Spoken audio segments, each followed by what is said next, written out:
All right, we are rolling. All right, hey, welcome everybody. For those of you that are live tonight, thank you for doing that. Remember, you guys are on mute right now, but I can take you off mute. You might have to unmute yourself too.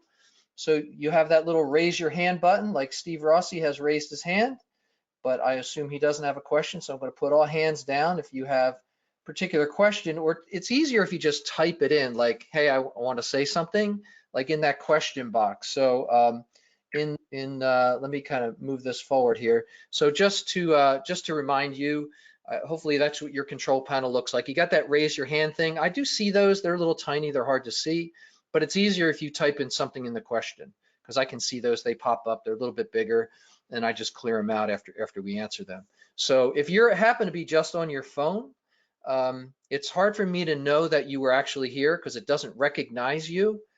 But if you're online, it captures when you log in, when you log out, tells you interactions, how many things you do, tells you if you're paying attention or not, if you're like going over to ESPN.com, watching something else. So it keeps track of all that stuff. So stay with me. I promise you it'll be fun.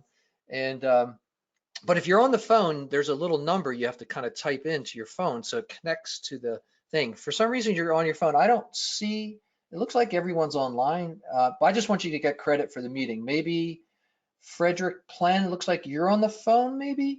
So there is a code that you get on your phone that you can type in that will make the connection, and will show that. Okay, and Gene, you're on the phone as well. So Wally's on the phone, Dwight's on the phone. All right, I got to write that down. So I'll leave those in there for right now. So if you were on the phone and you hear me, just shoot me an email. Just remind me. I'll make sure I make that connection in the back end for you. Sorry, it's just a little confusing on that, but it doesn't know that you're calling in on the phone. Okay, enough of that. I think you guys get that. Okay, so let's talk about the test. I got some results for you here. So first of all, thank you to everyone that took the online test. I do have to say, you know, I'm not one to kind of bring up a bunch of crap here, but there was a lot of confusion, and I don't know where it came from, because we were pretty crystal clear that we were going to try something different this year. And back at the spring meeting, the IAABO meeting last year in Atlantic City, there was a great conversation with the testing committee that puts these tests together, both the certification test for the cadets as well as the refresher test. And there was a bunch of us asking questions, and I kind of posed a few questions to the committee. I said, hey, if you gave the written test to board members, you know, existing members that maybe have experience 10, 15, 20 years, whether it's the refresher test or the actual certification test, I asked, how many people do you think would pass? And you guys can type in the thing. How many people do you think would pass? Just out of curiosity. I can tell you that you guys know, because when you take that refresher test, those questions are hard. And it doesn't necessarily, I don't think it's a particularly great testing instrument. So there was a conversation that occurred, and Tom Lopes was there, and we had a great discussion around how should we get people, you know, the concept of refresher. How do you get people to get their nose back into the book and start to think about the basketball season? Basically, the conversation was that the refresher exam that comes out of IAABO is just a tool. It's an instrument. Some boards actually have people all come together, and I know Board 34 did this for a bunch of years. They don't do it this way anymore. But you come in, you take like 1 or 2 questions, you'd answer them, and everyone would go around the room. And I don't know if that's a great way, good way, bad way. It's just a way, right? And what we tried to do this year was give you it's called a quiz, but a tool that you could assess yourself. And the goal of it was that you actually kept the book closed. You didn't have, it wasn't pass or fail. It was just really an assessment to see, like, how much of this stuff do I really know? Well, I was proud to see how many people took it. Like, a majority of the organization took that. I know some of you might have gotten confused and didn't take it. Some of you took both. Took the Ronnie Buck, like that crew. I was so proud of those guys getting together, even pulling in Berkey Kane up in Boston. Like, it was great to see all you guys, Johnny Fair and Wally Cardi, and all you guys kind of getting together, Danny Bradley, like pulling the groups together and really learning. But what I really think is important for us, and just so you know, it wasn't my decision to kind of move away from the online thing. I didn't like that, but I just wanted to let you know that that was confusion that came from a different part of the organization, not from me. So going forward, we'll fix that. That won't be a problem. I will address that at our next executive board meeting. But here are the results, okay? So this is for the online refresher. Obviously, if you guys did the other one, by the way, if you did the printed one from IAABO, the 75 question one, in another week or two, I'm allowed to send you the answers. So I'll give you those answers for sure. But I can't do them right now because there's a couple of boards in New Jersey that still have to take that test. But here's the online test that was created as a derivative of the IAABO test, and it's just a little bit different, as you guys saw. So out of all the attempts, the average, there were 60 questions, right? So the average was about 82%, 48.7. Now these were for all attempts, right? But what I did was I took out all of the second and third attempts and just looked at the first attempt, because I think that's good. If you did what I had asked you to do, which was just try it, see what you could get, most people did very well, which I thought was great. Now, it was really hard to ace that perfect. And even Al Batista, one of my colleagues that we write books with, and he's the state interpreter of West Virginia, he got a couple wrong. He's like, I got tricked up on a couple of them. And like, yep, I get it. But that's okay, as long as we can understand where we got kind of set up. And I do want to call out a couple people. Sam Miles got a 59 on his first pass, and Mike Camerata got a 59 on his first pass as well. So that's awesome. Thank you. But also, over 40 people got over a 50 on their first pass. And I think that's awesome. And that's what that test was designed to do. You sit down, just run through it. It took about anywhere from 27 to 36 minutes, I think was the average. And so it wasn't really long, but it kind of got you into thinking about, like, do I know these things? Because a lot of those things could happen. Not all, but a lot could happen. So thank you for those of you that really attempted this. We're going to try different things next year. I just want to let you know, I was talking to John Fair tonight, that IAABO is putting out a video casebook, which is going to be awesome. And it's not out yet, but when I get that, I'm going to get that to you guys. And also next year, we're talking about doing some video simulations instead of a written test, which would be really cool. Like, you watch a video, you have to answer a question or two, and I think that'll be a lot of fun. So anyway, great stuff. And thanks. Yeah, and I think you guys are right that are weighing in, that most people, we agreed at the IAABO meeting that most people would not pass those written tests the way they are, even if you have a lot of experience. These are passing grades, which I think is good. That's what I want to see. Is this refresher instrument fair? And I think it was, just from what I can see. So the takeaway from the IAABO meeting was Tom Lopes, the outgoing executive director, basically said, hey, you guys at the local level can do whatever you want, as long as you use this as an opportunity to get people to think about basketball, get their nose back in the book, and get that process going. So thank you for all of you that you did this, and hopefully next year it'll even be better. So this was the breakout. By the way, this is kind of the folks that took the test. You can see kind of the majority of folks. I mean, we have a lot of people with over 35 years experience, but it's kind of like sits in the middle. That sweet spot's in that 11 to 25 year range. So that's pretty cool. And here we go. Well, let's get into refresher. Enough about the background stuff. So I'm going to clear all these out. Let me clear all these things. So here's your first question. Okay. So poll, let me get that out here. First question, we're going to go through, by the way, tonight, I've picked out the 10 questions that were missed the most, and I have some stuff to back them up, and we're going to do a little bit of learning, a little bit of refresher. And if you have any specific questions, we can bring those up later. But here's the first one. I think this was the one that people got the most wrong. So take a look at your poll, and here it comes. So answer this question for me. Let's see how many of these you get right tonight. Of course, I'd love to keep you guys on your toes. So after timeout, Team A refuses to come back on the floor when the officials are ready to resume play, which is true. So click what you think. What is true? There's only one of those that are true. This, by the way, was the #1 question that was missed, or was a derivative of this question that was missed on the online test. So see what you guys, if you remember taking this one. Okay, I got half of you weighed in.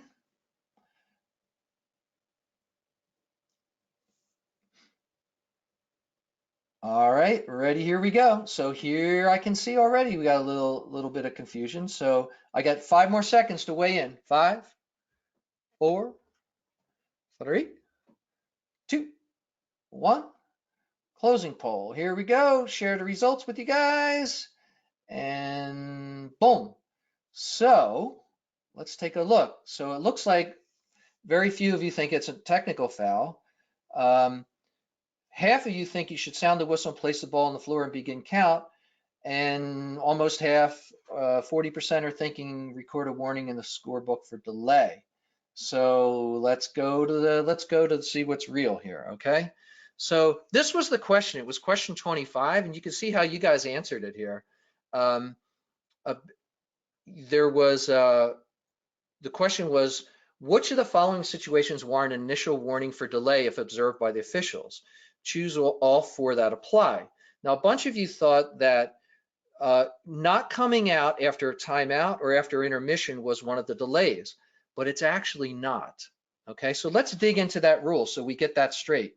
So again, a delay returning to the court after a timeout or at the end of an intermission is not one of our 4 warnings for delay. So let's look at what these are. The warnings for delay are this, okay? If they break the plane, that's 1. That's the first one. So if the defender reaches through the plane, doesn't have to make contact, that's 1. Okay? And we record that in the scorebook and we report it to the coach. So coach, that is a warning that's your first warning for breaking the plane. Okay? Second one is this. Look at this. Notice the official is ready to administer the free throw and has to wait because the players are high-fiving or huddle. That's considered huddling. Coming together and touching one another with hands congratulatory like that is delay only if it's delaying the administration of the free throw. So they can contact the free thrower is fine, but if you're standing there waiting for them to do their little high fives, that's your warning. That's your warning for delay right there, okay? That's the second one. Third one is, we know this one, the ball goes through, after the ball goes through the goal, if it's interfered with, okay? Now, so notice the word is not touching, but it's interfering with the ball after a goal. So if they touch, if it's just touch, like it glances off them, I would say that's not interfering. If they grab the ball and place it down, they grab the ball and toss it, grab the ball and hand it to you, grab the ball and toss it to the thrower, that is interfering with the ball after a goal. Even though their intentions might be not great, I'm giving it to you. That is a warning for delay. Even though they're not delaying, that is a warning for delay. And that's how they would like you to do that, okay? So that's the third one. And the last one is, of course, this is one sometimes it happens and we actually don't call it or record this warning. So if you come out of a timeout and the court is not ready, now it could be water, it could be a lot of different things. It could be the chairs, or sometimes they bring chairs out there and they got to move them around. If you're waiting for something because the court is not ready to play after a timeout, that's one of your delays. That's one of your 4 delays. So if that's the case, then we look at it and say there's one warning for all 4 of those delays. Anytime we have a second warning for any of those delays, so they all count, they all pretend they're just one thing, because we can give a warning for any or all of them. And the second time we have that warning, it's a team technical foul. That is different than, notice there were none of those 4 things talked about returning to the court after a timeout or returning to the court after the intermission. So therefore, what is that?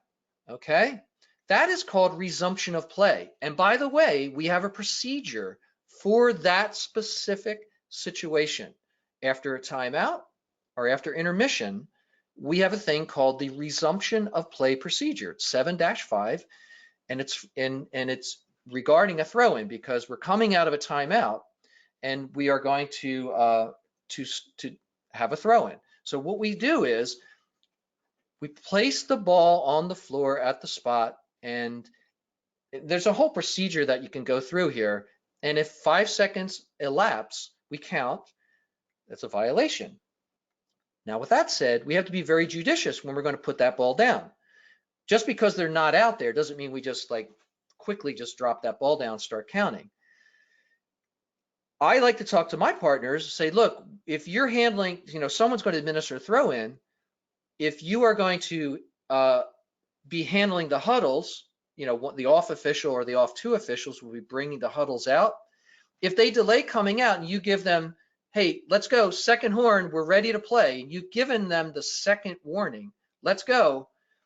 And I would look to my partner, and if he gives me the thumbs up, like they're still in a delay mode, I'm going to blow my whistle, sound my whistle, put the ball down, start my count. And if they don't come out, it's a violation. That's easy.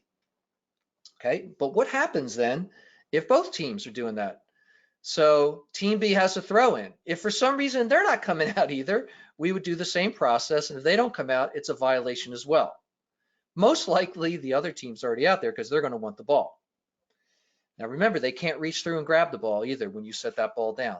They can't break that plane and touch that ball.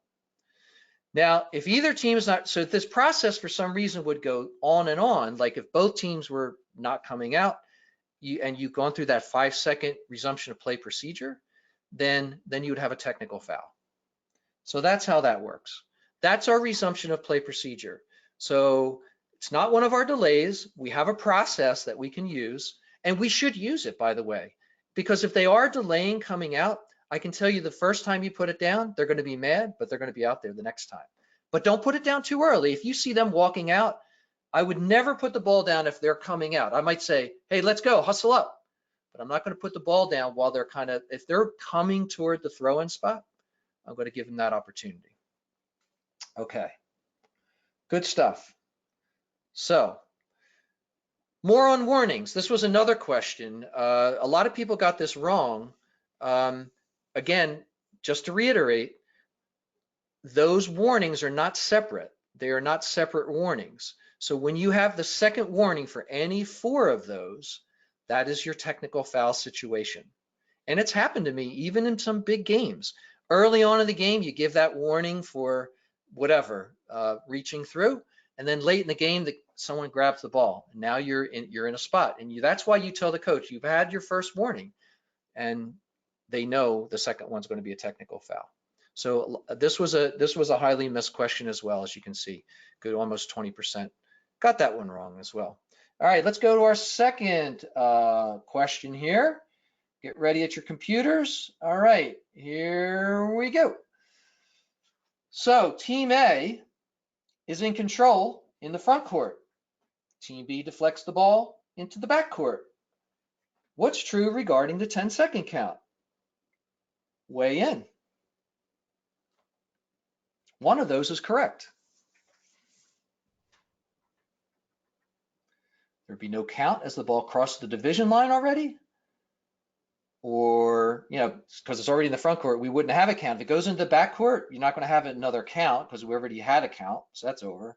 Or you start your count when the ball's deflected by the defender because it's deflected. Or do you start your count when the team A gains control in the back court legally, of course. Or do you start your count when the ball touches the floor in the back court? Or do you start your count when it's closely guarded in the back court? One of those. About 10 more seconds here, because obviously you don't have 30 seconds to make up your mind on this call, so we probably should only give you like 3 seconds to answer these questions, but that's okay. 5 more seconds. 4, 3, 2, I see all those fingers getting in there. All right, here we go. Close it down. All right. So share the results with you guys and let's see what you guys came up with. It looks like, let's see where we are. 61% said start your count when Team A gains control in the backcourt.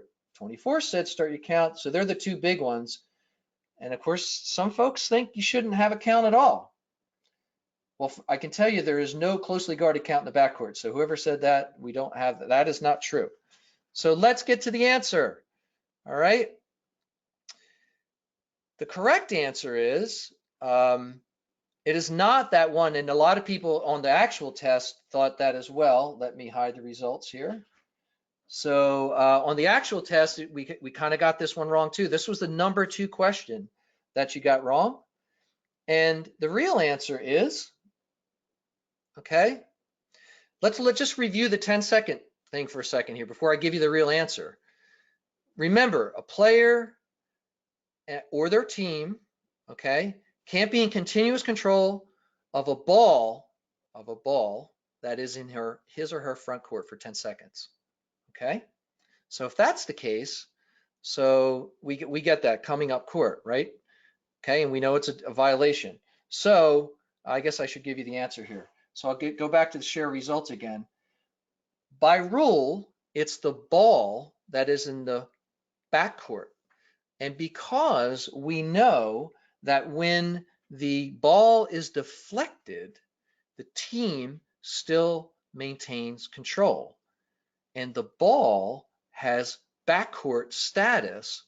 Therefore, by rule, we must start our count when the ball was touching in the backcourt.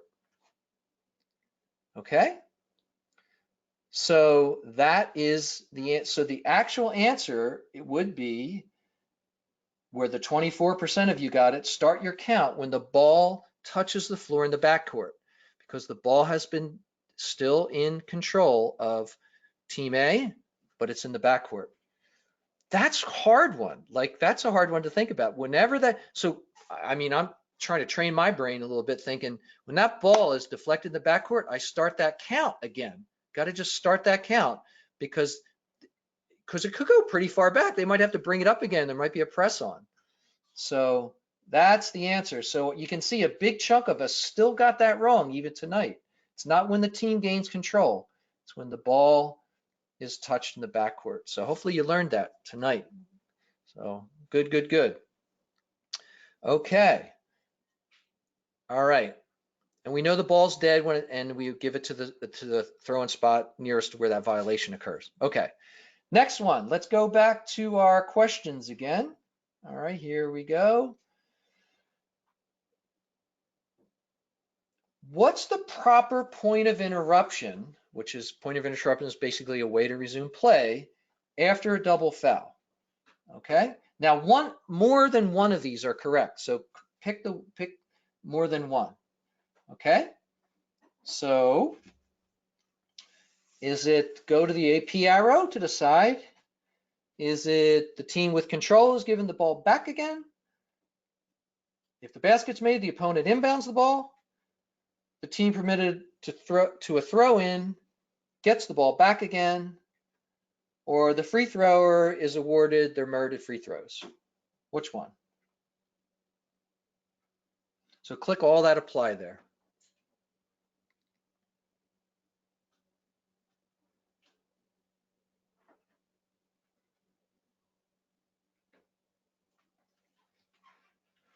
All right.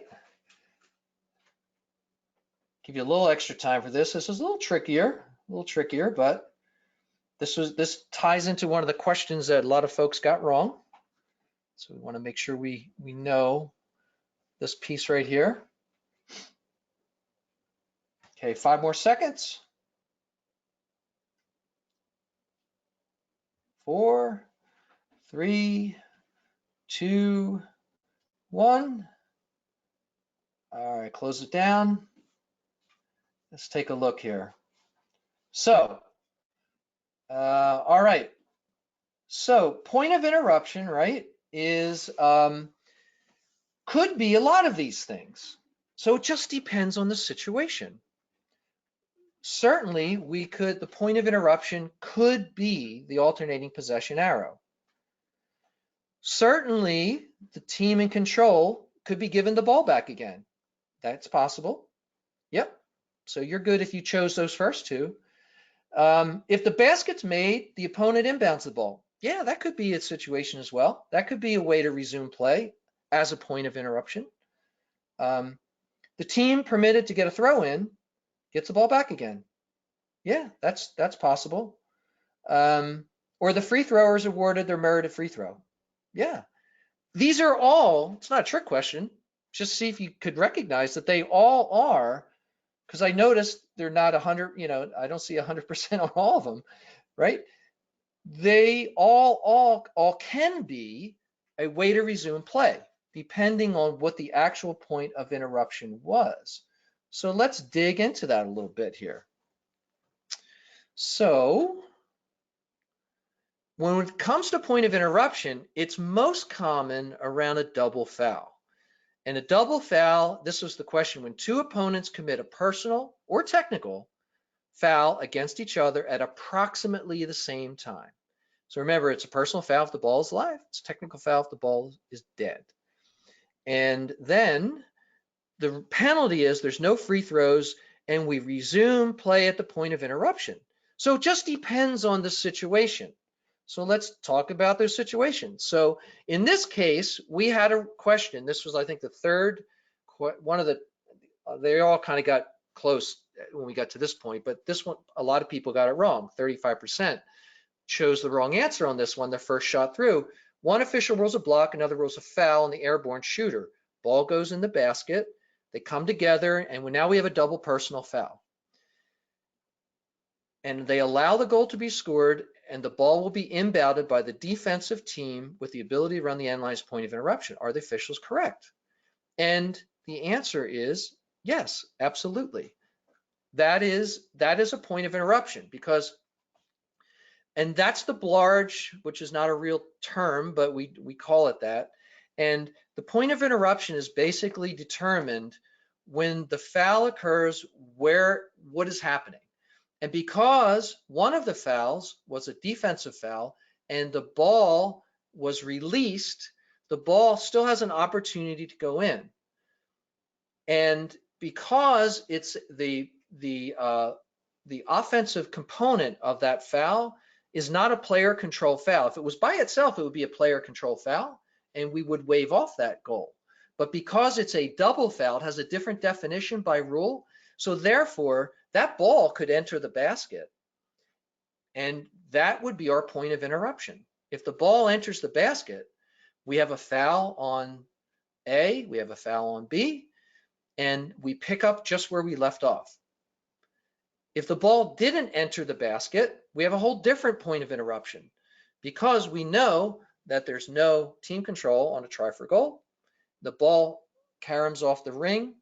Now we have a different, we must now think about the point of interruption is not the defensive team getting the ball because they really didn't have the ball, but it would be to our alternating possession arrow.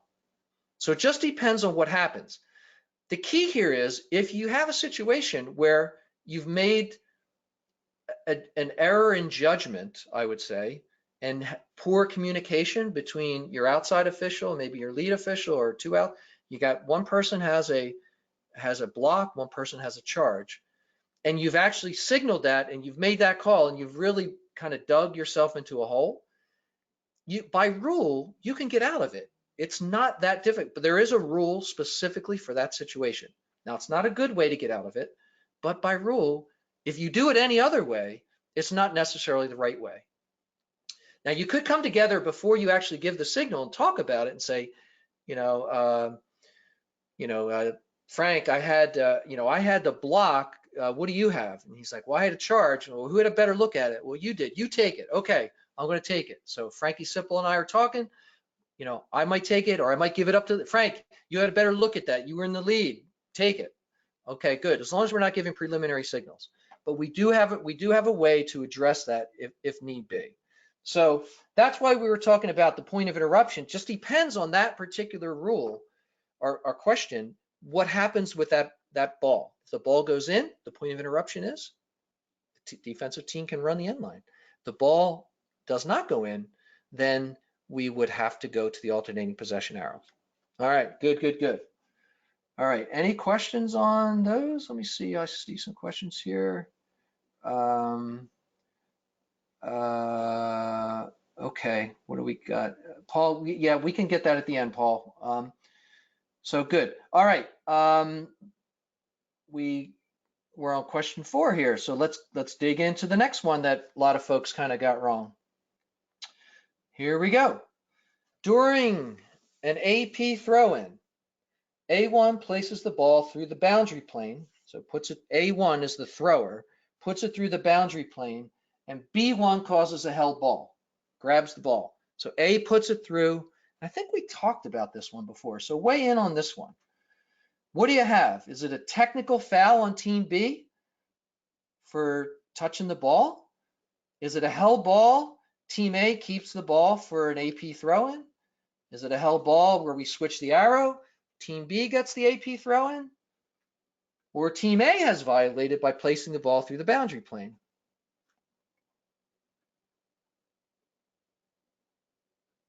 What do you have here?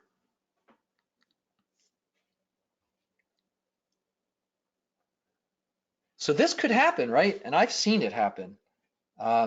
They reach that ball through. And by the way, if they slap the ball away from the hands, and as long as they don't foul, make contact with the thrower, that's a good play. If they can slap it, as long as the ball has come through the plane, it can be knocked away. So that's why it's so important on a throw-in that you get a really good angle on that boundary plane, that you are exactly on that boundary plane. You're not on the court, you're not too far back, you are right up on that plane. Okay, 5 more seconds. I see some split audience on this one.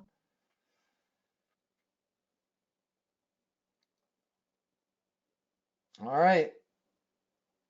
I'm going to stop. Here we go. Closing the poll. And let's see what you guys thought on this one. All right. So it says, I see you have a majority think rule a held ball, switch the arrow, team B gets an AP throw-in. Okay, let's take a look. So let's look at the scenario on this one. Okay, so here's some things. Let's talk about the AP throw-in. There's some possible scenarios that can happen. First of all, the question you always ask, did the throw-in legally end? That's the big question. Oh, hold on, I forgot to hide the results here. Here we go, sorry. Okay, back to the screen. So this is the first possible scenario. Did the throw-in legally end?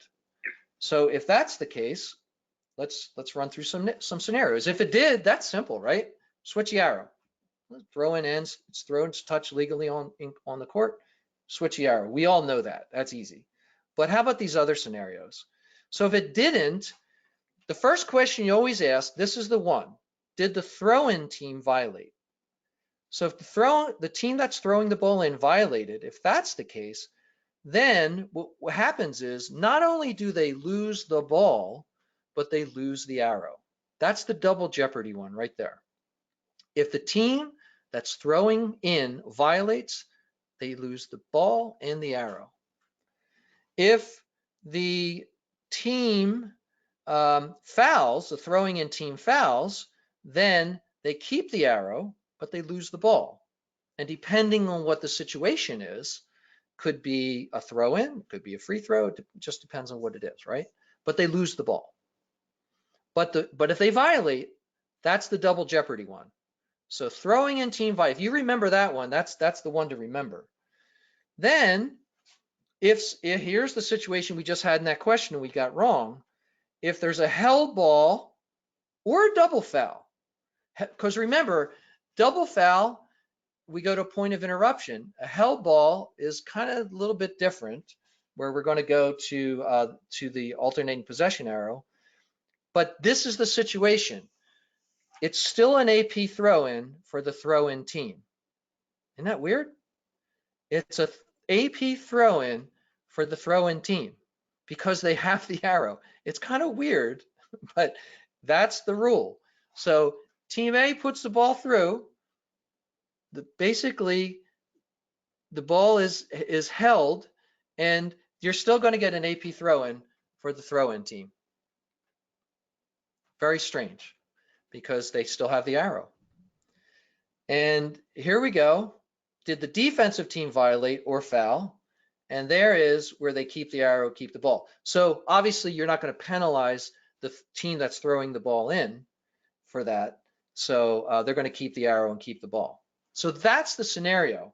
That's actually an interesting kind of slide to talk through. Skylar's asked, does the ball have to completely cross the plane or just touch the boundary line plane? So the ball has to be across so far that the defender doesn't cross the boundary plane into the out of bounds area. So it's not so much where the ball is, it's where the defender is putting their hands.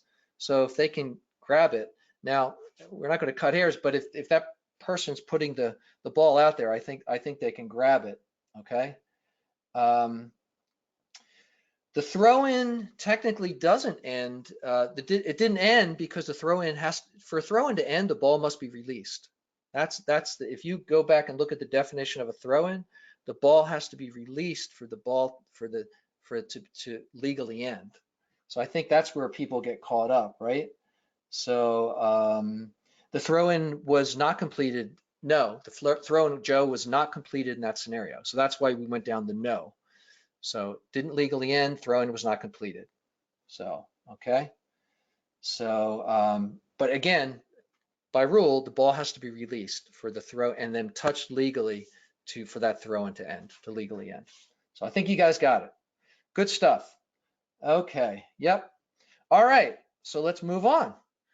So here's just a little bit different scenario during the AP throw-in, but we just talked about that, right? During the AP throw-in, it's intentionally kicked by B1. How should this be handled? So a lot of folks said award the ball back. So if I go back, I think you know what happened. So it's a violation by the defense. So we're on that right-hand column there. So the defense team violated, so they're going to keep the arrow and keep the ball. Now the interesting thing about that play is the next throw-in is not an AP throw-in. That's the key.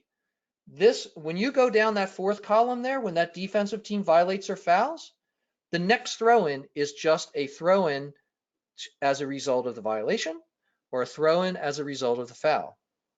As an example, if you went down and shot free throws, you wouldn't change the arrow. So why would you change it if you just gave him the ball? So remember that. If you have a violation on the defense, the next throw-in is not an AP throw-in. The team keeps the arrow, keeps the ball, and that next throw-in is just a throw-in, like a regular throw-in. All right, I think you guys got that. But you can see a lot of folks got that one wrong.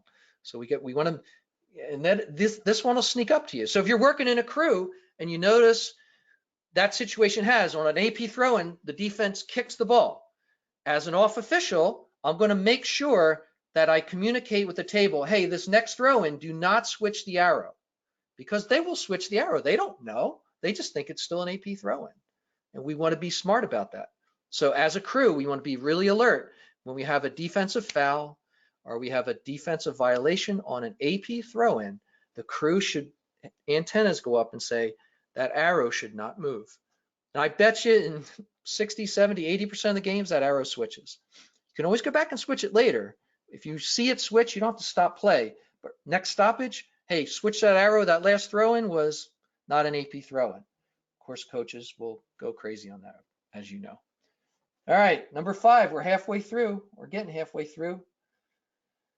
All right, here we go. Number 5, question that a lot of folks, or topic that a lot of folks got wrong. After a timeout, the official awards the ball to Team B for a throw-in by mistake. Not that we've ever made mistakes. All right, just Joe Rossi makes mistakes, not me. All right, just kidding. Throw-in is completed. What's next? So what's next? The throw-in has been completed. What is next? Weigh in. Do you blow the whistle immediately? Give the ball back to Team A? Because we made a mistake. I got to get it back. Or wait until the coach recognizes, because that's a correctable error. awarding the ball to the wrong team is a correctable error. Or do nothing, it's just too late. We messed up. Or can we go to the IAABO to fix the mistake? What is the right thing to do? You've given that ball to the wrong team, after a timeout or whatever. It's usually after a timeout. Sometimes you come out and just give it to the wrong team and you get moving. Weigh in on that.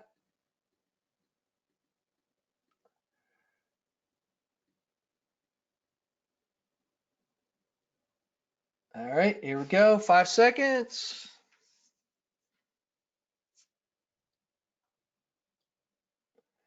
All right, close it down. See what you guys come up with here.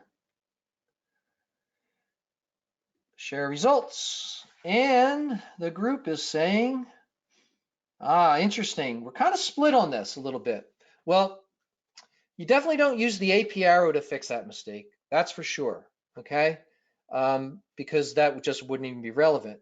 So, and it's not a correctable error. So that second one, that's not one of our, there's 5 correctable errors. That's not one of them.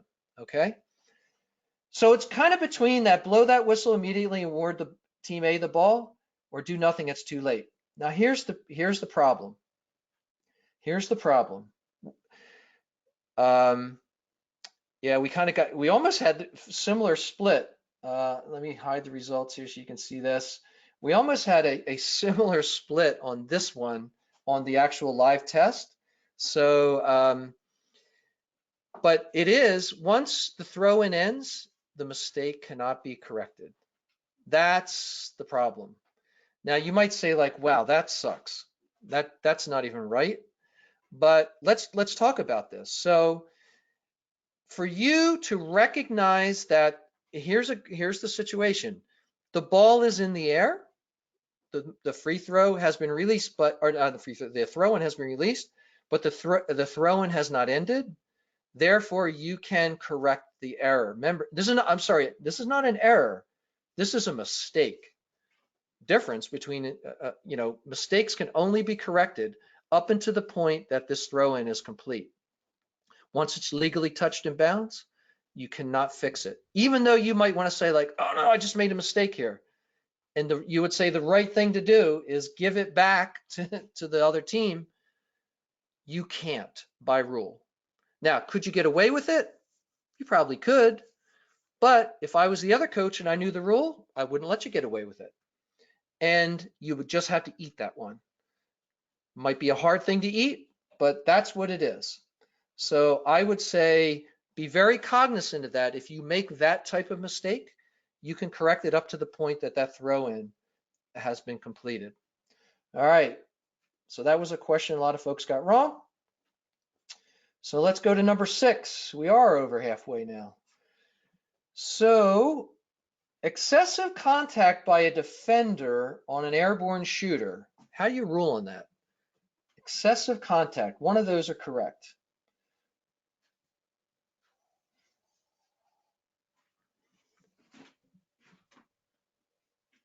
Excessive contact on that. Here we go. 5 seconds. 4, 3, 2, 1. All right, here we go. So let's see what you guys thought. All righty. So most of you got it. Yes. So the answer is 3/4 of you thought it is an intentional foul. The reason why it wouldn't be technical is because it's a live ball, unless it was unsportsmanlike, I guess. But that's not what this situation is.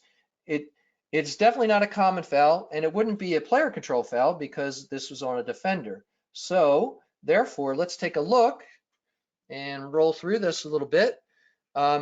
Just go back to what is the definition of an intentional foul. Intentional fouls, it's personal or it could be technical, but it's not based solely on the severity of the act, because excessive contact with an opponent while the ball is live or until an airborne shooter returns to the floor is considered an intentional foul.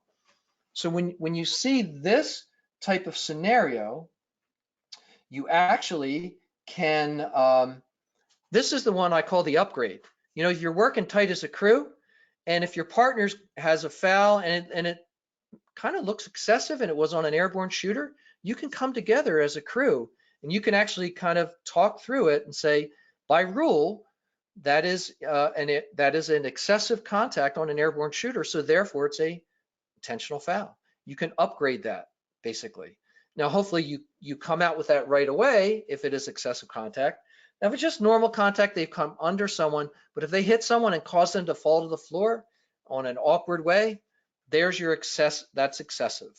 And they want us to make sure we rule on it that way. So there was a question about airborne shooters, and this is kind of where we got kind of a little bit fouled up.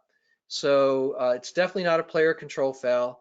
And a lot of you did think excessive contact is just a common foul, and it's not.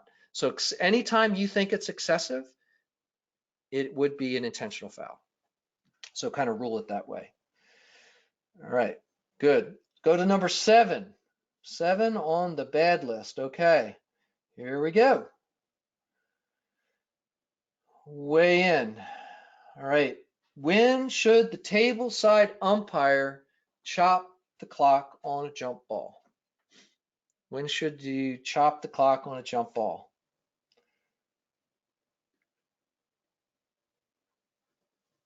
I see a lot of a split on this.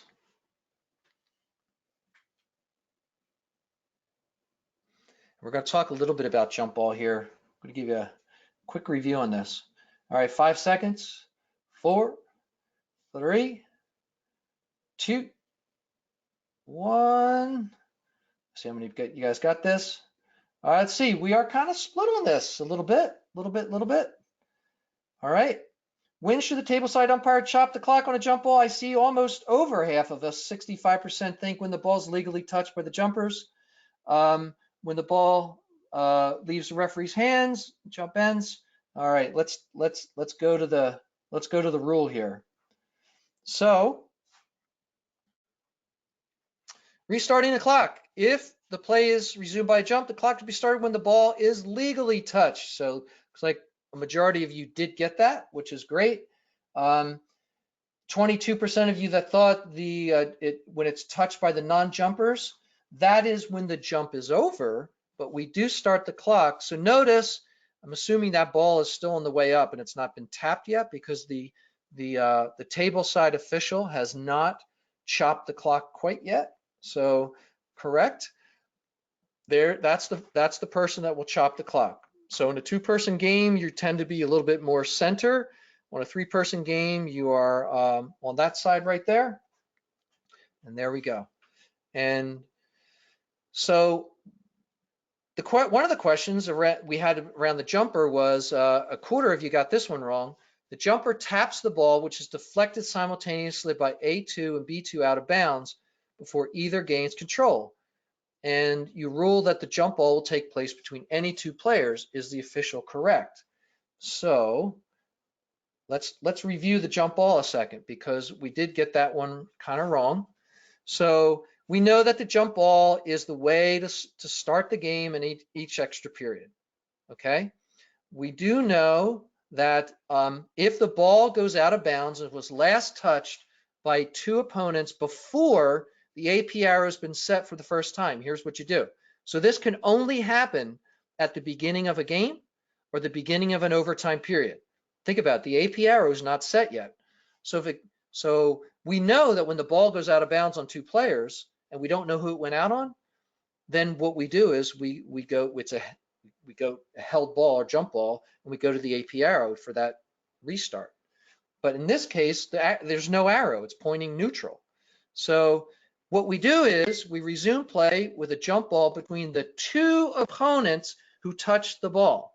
It might not be the original jumpers. Now, it could be if those 2 original jumpers tapped the ball and no one else touched it and it went out of bounds, you're like, re-jump it.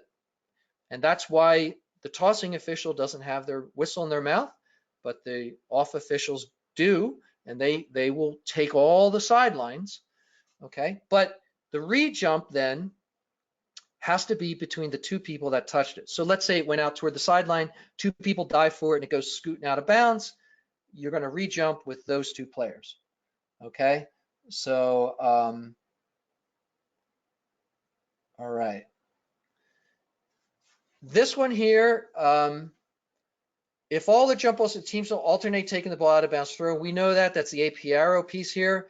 The jump ball begins when it leaves the official's hands. So that's when it begins. Doesn't mean that's when the clock starts, but the jump ball begins when it leaves your hands.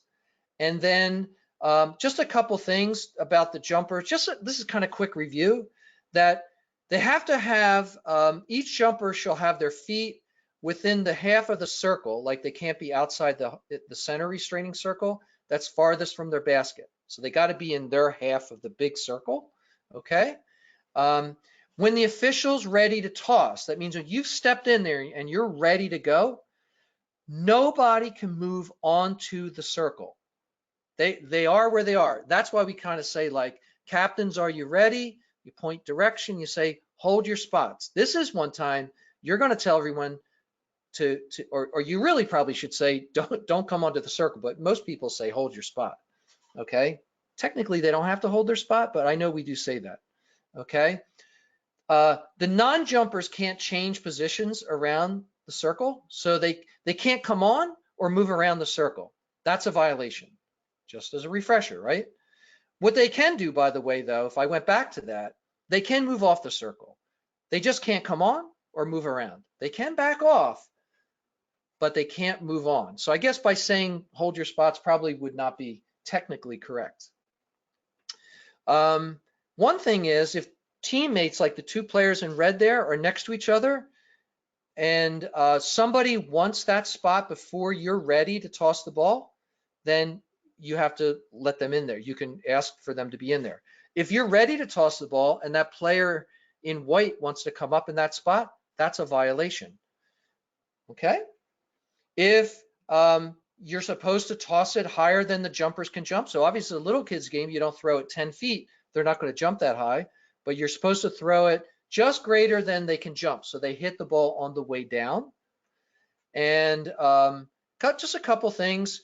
They can't have the foot break the plane of the center restraining circle, so that's that, you know, the division line. Or I'm sorry, not division line, the restraining circle. So like this player right here, you can see his foot has broken the plane of the center restraining circle before the ball has been touched. So there's a violation. And by the way, we don't call many of these, and we don't have many of these plays, but this happens. There's an imaginary playing lot or plane, and the jumpers again can take any position in any unoccupied space, but they can't take a position in an occupied space. So that situation right there, that player in white is actually in an illegal position, cannot take that position until after the ball is touched. So if the ball is released and they step behind someone, that's still an illegal position. A lot of things can go on in the jump ball. Many of these things we don't rule on, but we probably should be a little bit more diligent. And ball has to be touched after it gets to its highest point. They can't hit it on the way up. That's a violation. If both players hit it on the way up, you could have a double violation. You could just re-jump it right there. If the ball comes to the floor and it's not touched by anybody, that's a retoss. And that's why, notice this official doesn't have the whistle in the mouth, but your partner or partners would, of course. And jumpers, again, we talked about hit it at the highest point, and they can't leave the restraining circle until the ball's been touched. So like one person can't run out of there. And these are all in the book. You can take a look at them. We know a jumper can't catch the jump ball. So that's a restriction on just the jumpers themselves. And we know that they can touch the ball. They can't touch the ball more than twice. They can touch it 2 times, but not a third. So once, twice, but not 3 times. So either of those 2 jumpers, they can hit it a second time, but if they tap it a third time before the jump is over, that would be a violation. And the restriction, all those things we just talked about, end when the ball contacts any of these things, any of the non-jumpers, the floor, the basket or backboard, or the referee or official. So they're the 4 things that end all the restrictions when it comes to the jump ball. And then once the ball, so if the ball hits the floor, one of those jumpers can grab the ball. That's fine, as long as it touched the floor, another player, or the official, or the basket or the backboard. Okay, so, and finally, just as a note, the jumpers don't have to face their own basket. You know, as long as they're in their half of the circle, they don't have to be facing the basket. Some people do line up that way. And jumpers don't have to jump. So 34 here on the toss, he just decided he's not going to jump because he's not going to win that tap. He's going to try something else. That's fine. It's not a violation. Okay. So we already talked about that. Toss it again. No violations. For some reason you have a simultaneous violation or you bad toss, you're just gonna throw it up again. So we talked about that. All right, good. So that was a quick review of jump ball, and it was kind of around that one question, but I know we hadn't talked about jump ball at all this season, so I thought that might be a good review for everyone, and encourage you to go and take a look in the book if you have any questions on this stuff. We got 3 more to do, and we're done here. So here is number 8. When is a team considered to be in control? Now, more than one of these is correct, so click all that apply. When is a team considered to be in control?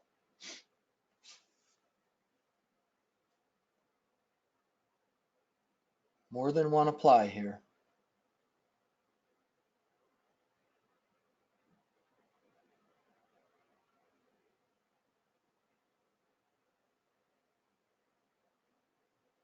All right, 5 seconds.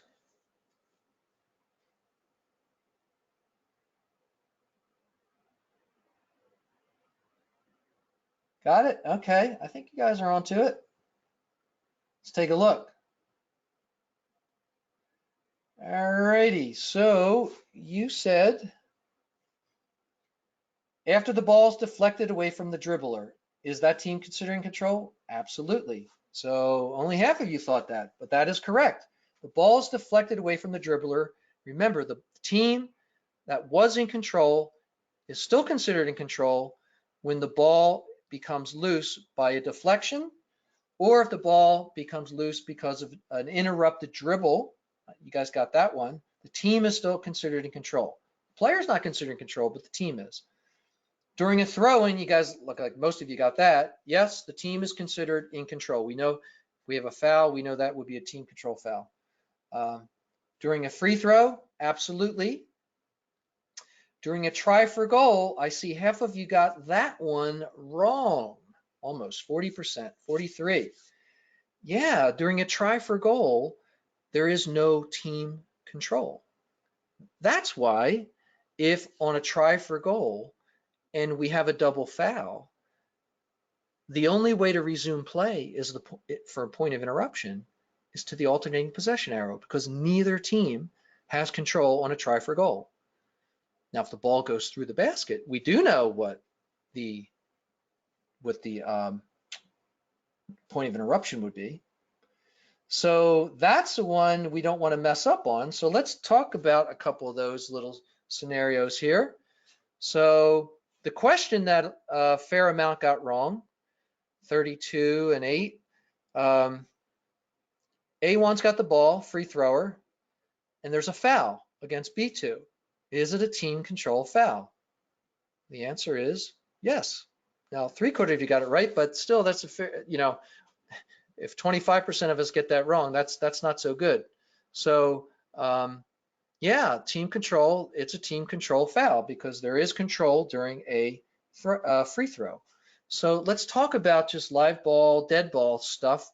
After a dead ball, the only way to become live again is to resume play with a jump ball, a throw in, or a free throw. They're the 3 ways that we make a dead ball become live again. Jump ball, throw in, free throw. Okay. And when the ball's at the disposal of a player, when it's caught by a thrower, notice there it says or free thrower after it's bounced to him or her. So the ball's live. We just know that. And now it's at the disposal, okay, when it's caught. Okay, so here it's not at the disposal, not at disposal, at disposal. Same thing for a free throw. If you're bouncing, if it's in your hand, it's not at the disposal. If it's halfway in the air, it's not at disposal. It's in their hand, it's at their disposal. It means it's important because that has to do with control now. So now we flip over to what does control mean? A player's in control when they're holding a live ball. If you bounce it to a free thrower, they're holding a live ball, okay? They're not dribbling it, but they're holding it. So technically, they are in control of that ball. Their team is in control. We know that there's no player control during an interrupted dribble. And that's an interrupted dribble is when the ball's loose after it deflects off the dribbler. We talked about that last time. But there is still team control on an interrupted dribble because the team that was last in control maintains control. So that's easy, okay? And here we go. A team's in control. We know when a player has control, the team also has control. Or if they're passing it amongst each other, of course, the team still maintains control. And they're also during an interrupted dribble. We just said that, okay? And it's when the ball is, so that's why we talked about disposal. When it's at the disposal of a player for throw-in, it's in their hand, it's not in his hand. Once it's in her hand, it is now in player and team control, okay?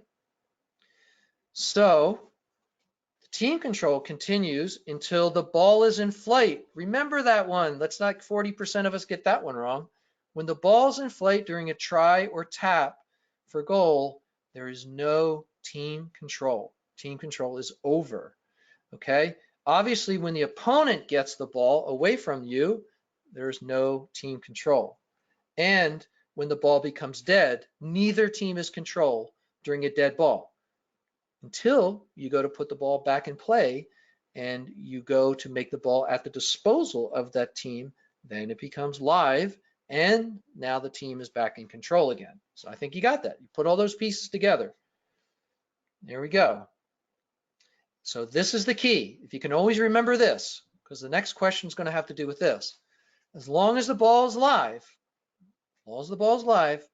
any loose ball will always remain in control of the team whose player had last control. It's not player control, but that team is still in control. Doesn't matter how it got loose, interrupted dribble, deflected by the defender, whatever. As that team is still in control, okay?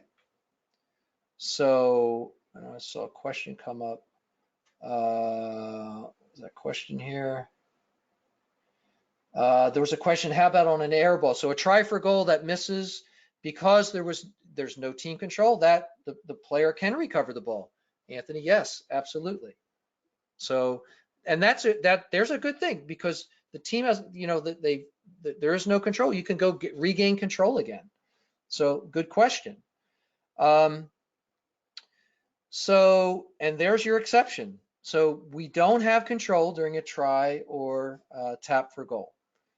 So just a reminder, there's no team control during a jump ball or when the ball's just kind of bouncing around on a rebound, no control. And once team control is reestablished, it's when the other team secures control of that. So we got that. Good. And there's no team control during a dead ball. We said that until it's at the disposal. And during a jump ball, we said that. And when the ball's in flight. So that's a review. So now answer this question based on that. Okay. I get you guys are all going to get this one after that little refresher there. So A1's dribbling and the ball's deflected away and the ball's loose. We just talked about this scenario. But which of the following is considered legal? Now you got to apply what we just talked about to these scenarios. So which one of these, more than one is correct? Coach of team A can request and is granted a timeout. Is that legal? Is that permitted? How about player A3 stays in the lane area for more than 3 seconds? Is that okay on a loose ball that's deflected? Team A stays in the lane. Or how about A3 fouls B3, A's in the bonus, and we're going to work free throws. Or same scenario, A's in the bonus, and we're not going to award free throws. Which one of those is the legal or the proper way? What if you had an inadvertent whistle? Happens. Going to resume play with the AP arrow. So weigh in on those. Eddie, I got you back. Thank you.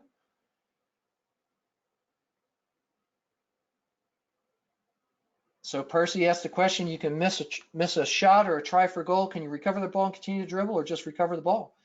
You can recover and do whatever you want. Yeah. Tom Becker says, is there team control when the ball is placed on the ground during resumption of play? Good question. I don't know the answer to that, but I'll find out. I'll get back to you on that one. I'm going to say there is no team control. I'll take that back because it technically is at their disposal.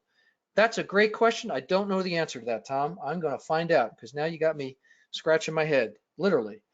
So I'm going to say yes, it's at its disposal, Joe Rossi says. Thank you, Joe. Has to be right. I think so too, because it's at the disposal. Because technically, on a resumption of play procedure, the offensive team can come out and grab the ball. So it technically is at their disposal. Yep. So I'll double check on that. Good question. Yeah, I don't know all the answers, but I try. All right, here we go. Close that poll. Good stuff. 5 more seconds. Weigh in, share the results. That was 3 seconds. Sorry, cut you off. All right, let's see what you guys came up with here. All right, so let's walk through these. Balls deflected away and loose. So all the things we just talked about the last 5 minutes, we know that team A is still in control. So if that's the case, can team A request and is granted a timeout? Now, a third of you think that. That's not good, okay? Because we know that a player must be in control of the ball for a coach to request timeout, not just the team. So if you thought the first one was right, that would not be correct. Now, a third of you think it's okay for the player A3 to remain in the lane area for more than 3 seconds. Technically, not technically, by rule, team A is still in control of the ball. No players may remain in the lane area for more than 3 seconds. This is one I don't think we call ever, but by rule, the ball's deflected away is rolling and those players are still staying in the lane. That is a 3-second violation. If they're in there for more than 3 seconds and that ball is still loose, say it's bounding around for 5 or 6 seconds, you have players in the lane, okay? What if the ball was bouncing around the lane and people are trying to go after it and they're all trying to get it? There's one we probably would never call, but that would be incorrect as well. So a third of you thought that. A3 fouls, you got a foul. A3 fouling B3. 1 is in the bonus. Are we awarding free throws or are we not awarding? I see we're split on that. So the answer is, so think about it now. If the team is in control, we said the team's in control, it's a team control foul. There's no, because A is the offensive team, so the team in control fouls, therefore it's a team control foul. If you have an inadvertent whistle, we don't go to the AP arrow. We just said a minute ago, and I got half of you got that one wrong. The inadvertent whistle, the point of interruption is the team that has control of the ball will be given the ball back. So that's easy. The ball's deflected away, team A still has control. We have an inadvertent whistle for some reason, we're just going to give it back to A. So notice this one question prompted a lot of kind of miscues here. And I think this is a great learning moment. When just try to remember the teaching moment here is, the teaching moment is when you have a ball that's deflected away, it is the team that last had it still has it. And all those things that would happen just if like they were passing the ball around or dribbling or whatever, still remain in effect. 3-second violation. Coaches can't call timeout unless a player is holding the ball. If there's a foul, it's a team control foul. All those things that were just in that, and an inadvertent whistle, you would have to give it back to that team because they still had control of it. So, all right, got that. Good. Coming to our last one here. Last one. And I'll open it up for questions for you guys here. Okay. This goes to a couple mechanics reviews here, a couple things I want to point out. So in a two-person crew, the trail official should mirror the chop clock signal on the lead of the, of the lead on a front court end line throw-in. So you're going to stay down that end. You know, you're in the front court, the team A is in the front court, and they're going to inbound the ball. Two-person crew, the lead official is handing or bouncing the ball to the thrower on the end line. You're going to stay there. What does the trail do? Do you chop the clock or not? Good question. Good question. Yeah, what do you guys think? I see we're kind of split on this one too. A little bit, a little split. Okay, 5 seconds. 4, 3, 2, 1. Okay. So share the results. You guys said, you said 3/4 of you said yes, 1/4 said no. So let's take a look. What should we do here? All right. So this is interesting. You will not find this in the IAABO book. So in this cool little book that we have, you know, the big old book, you're not going to find it in here. However, interesting enough, we are an NFHS state. New Jersey is a National Federation state. One of the things that we try to do, which is it's hard, is try to do the things the same way all around the state. And we have boards in the state that are not IAABO. One of the things that the state officials have asked to do is try to get on the same page. And this is one of those things. So in the NFHS, you guys don't have this book, but I do happen to have it. It's the National Federation Officials Manual. It's kind of as fun to read as the rule book. But the trail does mirror the lead stop and start chop signal on a throw-in the front court. So in a two-person crew, that trail is out there and will chop the clock. Doesn't matter if you're table side or opposite. And that is a mechanic that we're going to ask everyone to do. And I know at times we do this, and but that is something we're trying across the entire state that we're going to focus on this year. And we should be teaching that to our cadets, Mr. Rossi. Hopefully that's something we teach, which is great. Here's another thing. We talked about this one already, that exception on the front court end line that the ball had to be handed to the thrower is gone. So whatever page, I forget what page that's on in your book, but there was a note that I sent out, Paul sent out for, on behalf of me, that went to the Cal coaches meeting. And we talked about throw-in violations because it's a point of emphasis this year. We talked about the designated spot and the concept of saying, what do you say when it's a designated spot? So we know now if it's a designated spot on the end line, we can bounce the ball, which is great. I think it's good. Some people like to hand the ball. I personally like to bounce and get a little distance and get that kind of like wider open point of view. But one of the things we have to be real careful about is not using the verbiage, hold your spot, or you cannot move, or don't run, things like that. And I know Johnny Panko and I had a little conversation going for a little bit, and you know, think about it, because they actually can move. They can move as long as they keep 1 foot over the 3 foot wide designated spot. And 3 foot wide is not that big, so it's not much of a step.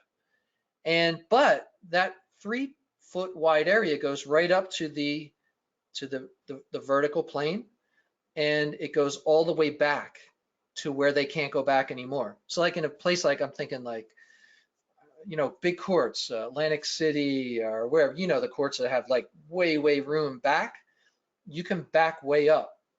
And or any of those types of courts. Now you're in a court somewhere else, you don't have that option. The player doesn't have that option, but they can go backwards. So I would say just be careful about what we say, that if you use the word, this is your spot, this is a designated spot, or you can use the signal, I can't get up that high, you know, you can run the end line, okay? You can move along the end line, you can run. That's a good, and a lot of times we'll look at each other to remind each other, if my partner is going to inbound the ball on the end line, I'll remind them that they can do that. Okay. Let's see here. One more. In the IAABO manual, okay. So just to clear this up, on 173, if a throw in the front court sideline, so follow me here, I'll show you a court picture of this in a second, is below the free, so the lead official is going to have a throw in that's on the sideline in a 3-person crew now, okay? 3-person crew. Throw in on the sideline, so the trail's on that side, the lead's on that side, but it's below the free throw line extended. The lead is going to administer a throw in, stay on the end line, bounce the ball to the thrower. The trail shall start the clock and the 5-second count. So basically all the lead does is get good eye contact with the trail, and it's going to bounce the ball, and the trail is going to hold the stop clock signal and get the count. Okay. That's, and that situation is right. Oh, I don't have a picture of it. Thought I did. Okay, but I think you can picture that in your mind. Sorry, maybe I do it after that. I might have it in the wrong spot. But so that's communication. We need to talk about that, so that what you don't want to have are 2 people counting. That's the key. So I would say if for some reason you see the lead official forget and start counting, I would just then stop counting and keep my hand up and make it almost like a 2-person crew. That's not in the book anywhere. I'm just recommending but you don't want to have 2 counts. If you see the lead by accident counting on that play, by the way, this is only a 3-person crew. I would say then you probably should just mirror the chop for the lead. Okay. Here's another one in that lovely NFHS officials manual that we want to keep our mind to, which is there actually is a signal. It's not a signal, but there's verbiage that talks about what do you do when there's a minute left in the quarter? How do we signal to our partners that there's a minute left? And it is like people do different things. Some people go, I got it. Some people go to the top of their head, shine their head, or you put their finger up. Well, it's the one arm straight above the head with the one finger. That's technically the NFHS signal, and it's in the officials manual for that. So as a point of emphasis this year, we're trying to get on the same page across the state. So many of the associations are talking about leveraging a few of the NFHS mechanics, which are maybe a little bit different than IAABO, and there aren't many. There's only a couple, and these are a couple of them. So, oh, that was that situation I had before. That was the situation with bouncing the ball, where this official out here will have the count and the, once the ball is at the disposal, which is caught, ball's live, we have our count, and the lead official will not be, would not be counting. And notice, point of emphasis for me personally, this last year and this year, I was evaluated last year, and I noticed I was drifting a little too far out in a 3-person crew on the trail. I'm always thinking now I'm thinking 27. I want to start at the 27-foot mark, which is inside, obviously, the 28-foot mark, and that's going to be my starting spot. So if you see me in a game and I'm not there, yell at me, please do. Okay. So I'm going to open it up. I know some of you guys, Paul, I think you wanted to say something here. Let me just see what the questions are. Doug, I don't know what your question was, but something about, okay. Yeah, so the courts that have limited space, Tony Struzzieri was saying, basically they can't back up. There's nowhere to go. And yeah, and so thanks, Fred. Fred suggested that the NFHS manual is available on the Arbiter. And yes, it is. It's online. I forgot about that, but thank you for reminding me. Okay. So, all right, hold on a second here.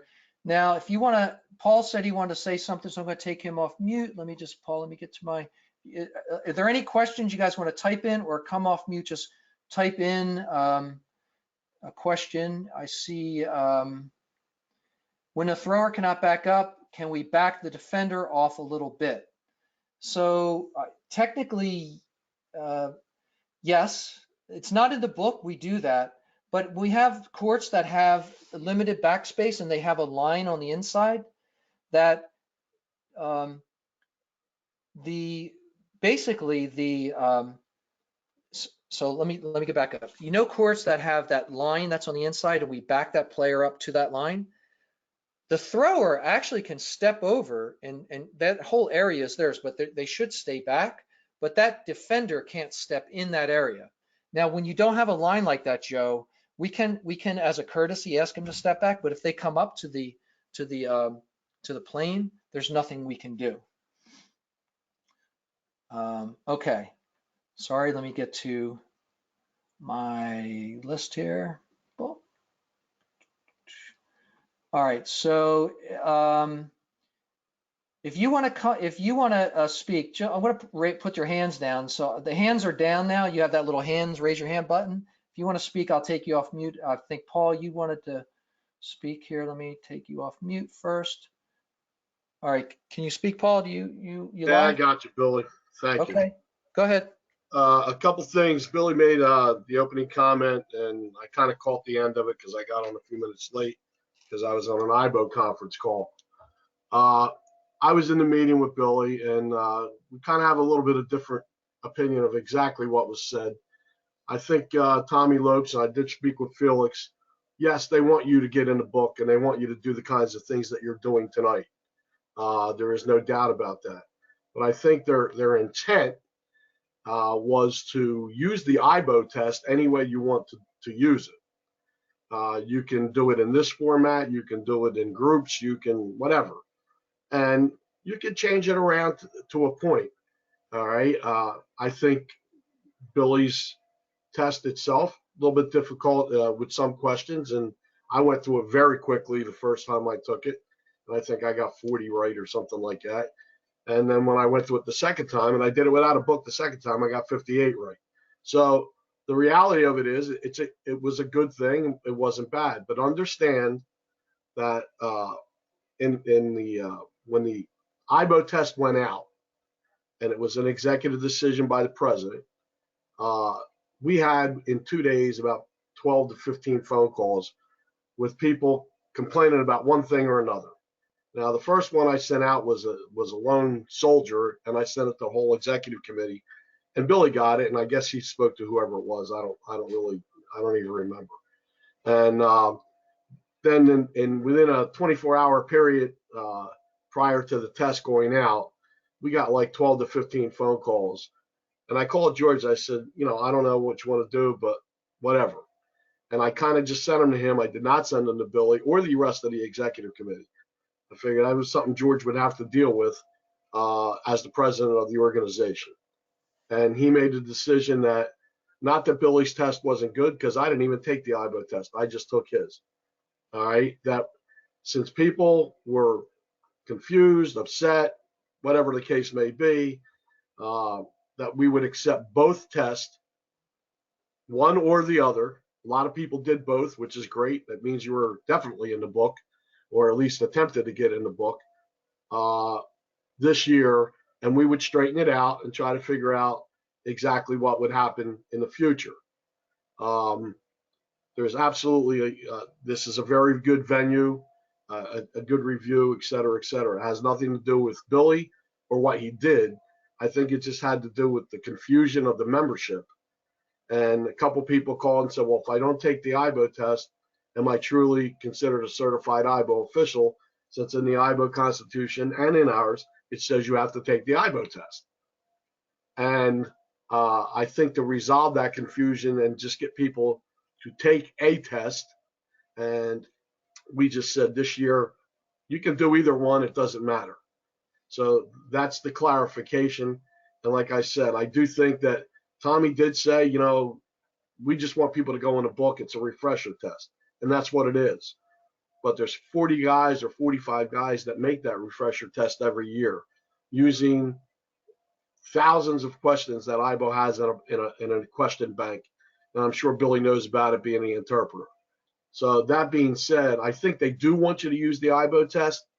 And like I said, you don't have to use every question off the IAABO test, but I think they want you to basically use that as the base. So that is pretty much where IAABO is at as an organization.